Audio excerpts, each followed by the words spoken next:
सुधीर फडकेंचं एक भावगीत आहे, संथ वाहते तीरावरल्या सुखदुःखांची.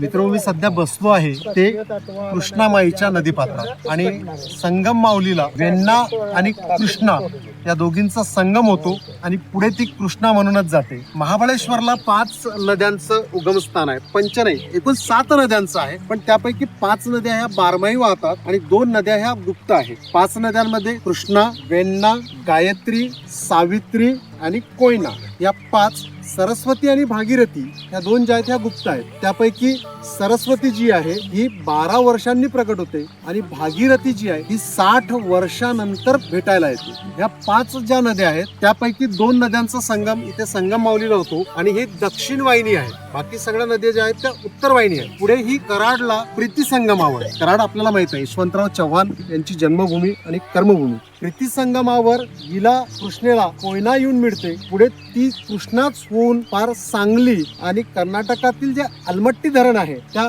अलमट्टी धरणाचं धारण क्षेत्र जे आहे ते या नद्यांचंच पाणी आहे आणि पार पुढे ती जाऊन बंगालच्या उपसागराला जाऊन मिळते. माझ्या मागे तुम्ही हा संगम बघता आहात, वेण्णा आणि कृष्णा या दोघींचा संगम. आणि बाबूजींनी जे म्हटलं आहे की संथ वाहते कृष्णामाई, तिच्या तीरावर जे सुखदुःख आहेत त्याची जाणीव तिजला नाही. मित्रहो, असाच एक आणखी व्हिडिओ कराडला देखील प्रीती संगमावर करूया. नद्या, त्यांच्या उपनद्या, त्यांचे संगम आपल्या चॅनलवर बघायला विसरू नका. ही माहिती आवडली असेल तर लाईक करा, इतरांपर्यंत पोहोचावी असं वाटत असेल तर शेअर देखील करा आणि चॅनलवर नवीन असाल तर चॅनलला सबस्क्राईब करा. अशाच प्रकारच्या माहितीपूर्ण नवनवीन व्हिडिओ पाहण्यासाठी चॅनलला भेट देत राहा. चॅनलचं नाव पुन्हा एकदा सांगतो, शेष विशेष रिफ्रेश विथ निलेश.